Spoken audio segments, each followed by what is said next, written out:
For Session Update, I'm Shannon Lurkey. Governor Mark Dayton and Senate and House leaders met again this afternoon to continue trying to resolve their differences in funding Minnesota's transportation infrastructure. Negotiations will resume again this evening, but Governor Mark Dayton spared a few moments to update the press on the process thus far. Here are the governor's remarks. Well, we're coming back 6 o'clock to continue the conversation. You know, I'm not going to make a practice of commenting on every step of the process because it is an ongoing process, and I'm not going to negotiate the transportation bill, which is really for the conference committee to be dealing with it. And I believe that that's the proper forum for the House leadership to present its latest proposal, and for the Senate then to respond. I would just note from a factual correction standpoint that the House transportation proposal provides for $400 million in new revenue. And that's really the key. And I thought we had agreement on what constitutes new revenue. Trunk highway bonds are already part of the MnDOT's funding scheme. It is part of my proposal, but we don't count it as new revenue. New revenue is what we generate at the top is $600 million. That then goes into the highway overall fund, and without getting in the weeds. But that's where I thought we were all very clear. And that in this case, by that measure, they have proposed $300 million in general fund and $100 million in license fee increase. $400 million. So they're 2/3 of the way to where we need to reach. I'm going to leave it at that. I'm not going to comment beyond that because, again, I'm not going to go negotiate this, and I'm not going to negotiate it in the press. But I think it's really crucial if we're going to have any chance of working out a transportation agreement that we all proceed under the same understanding of what the facts are. And that's what I want to correct here. We need a common agreement on what are the facts.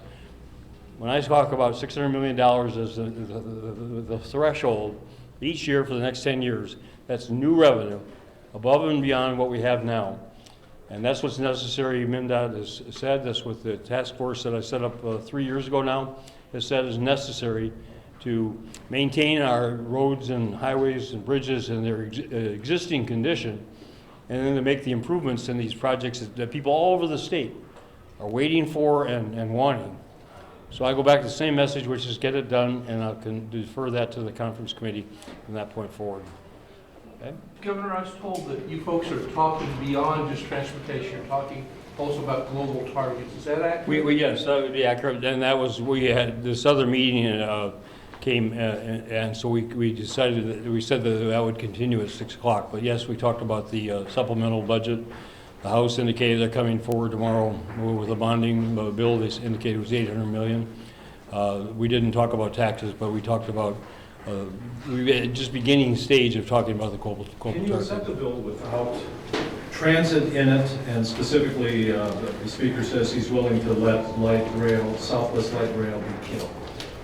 You know, again, my own view is, and I've stressed before, that if they're going to kill Southwest light rail line, which I guess they consider to be a political advantage in greater Minnesota, they need to be honest about what the alternative is. I asked the Metropolitan Council 6 months ago to say, what is the alternative? If there's no Southwest light rail line, what is the alternative for that whole south, from Eden Prairie to Minneapolis, for that whole, to relieve the highway congestion, which is already severe and is only going to get worse with the growth in that area, population growth and business growth. And you can look at their conclusion. There is no alternative. There's not even, you can't even draw on a map a rapid bus transit alternative route that would accomplish what the Southwest line would accomplish. So once again, it's one thing to say no to this and play it for political advantage, but if you're in the majority as they are, then they have a responsibility to co-govern. And this bill is unfortunately become more about next November's election than it has about the future of Minnesota. And that's what's at stake here. Nothing that we agree to or don't agree to is going to be in effect by next November when people are going to vote. So it can be portrayed however people choose to do so for their own political advantage. But the real test is, how is this going to benefit Minnesota? Are conditions going to continue to get worse with transportation, highways, roads, bridges, transit? Are we making Minnesota better by not providing the funds that are necessary to improve these systems, to grow these systems along with the population growth, along with the economic growth? That's what Minnesotans all over the state understand we need to do. We need to move Minnesota forward by improving our transportation system all over the state. And if that's not done in this session, then it's the people of Minnesota who are all of us who lose out in that proposition. So, Governor, is it your impression that the speaker is willing, if you get too locked up on transportation again, to allow the other?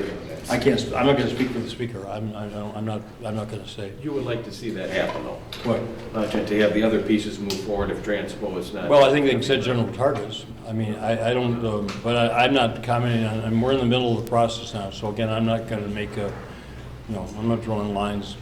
Governor, is the fact that you're talking about global budget targets a sign that you're at least nearing agreement on how much of the general fund to put towards transportation so those other pieces can move forward? Well, there's not necessarily agreement. I said in the meeting today that the 500, as I said yesterday, 500 million, which is the price, the cost of my proposal, both of my options to the general fund. I want to set that aside, put that into the next biennium for the purposes of transportation. If we don't get a bill this session, if we get the bill along the lines of what I propose, then that 500 million would go for transportation. I also said today, I believe another $200 million needs to be left on the bottom line at the end of the next biennium, because we're talking about a forecast now for the next 3 biennia. There's inherent uncertainty there, and I do not want to create a situation where if there's an economic downturn where we're not left with some protection. So I basically said we have $2.1 billion right now in projected surpluses for this biennium, 900 million, and a 1.158 billion for the next biennium. So that's just short of 2.1 billion. And I said 500 million of that should be set aside for transportation now or next year. Another $200 million should be left on the line as a minimal amount of cushion against the economic forecast that will be forthcoming next November and next March. So that's $700 million that, from my standpoint, I didn't get agreement, and it's not, that's for them to assess, but 700 million of that 2.1 billion is off the table for the tax bill, the supplemental, for the whatever the bonding. That still leaves $1.4 billion for those purposes over the next 3 years, which should be not enough for everything that everybody wants to do in those areas, but it's certainly enough to have bills that are can be that I can accept. So, Governor, could you clarify the role of the conference committee in the transportation deal? What is the idea to have the GOP bill that offer there and have them do the work, or? well, the conference committee's got to do the work. I mean, I outlined proposal, but I didn't outline any of the details that make up even my proposal, much less the whole package. So I had always, assumed that this would go to my proposal proposals would go to the conference committee. And then they are the ones who are going to have to fit it together. And I'm saying it's not one of my proposals, take it or leave it. It's adding to the equation, and it's I think a responsible and true compromise in between the two respective House and Senate positions. But if the House is moving its position and the Senate, then it's for them to respond. But they're the ones who are going to have to work out an agreement. It's their success or their failure. So bottom line, are you making progress? And much more importantly, would you recommend that we stick around after the meeting tonight? I wouldn't miss it for the world. Are you making progress? Well, we're talking. I can't say we're making progress because again, it's process, and I mean, progress and processes. You've all been around here long enough to know we're two very separate matters, and we're in process now, which again means that what exists today at 4 o'clock will be different from what exists at night at 7 o'clock. So I mean, that's why I'm hesitant to comment on each one of these meetings after each one, is because it sets something in sort of in concrete, which is very, very fluid. Everything's fluid. Governor, you just met with the equity group there. There's nothing for them in the House's proposal that I've been able to discern. What advice did you have for them? Meet with the House leadership. Talk with the Speaker, talk with the Representative Nabla, talk with the Representative Garofalo, who's in charge of that area. But yes, I mean, my proposal still has 100 million. The Senate has most of that.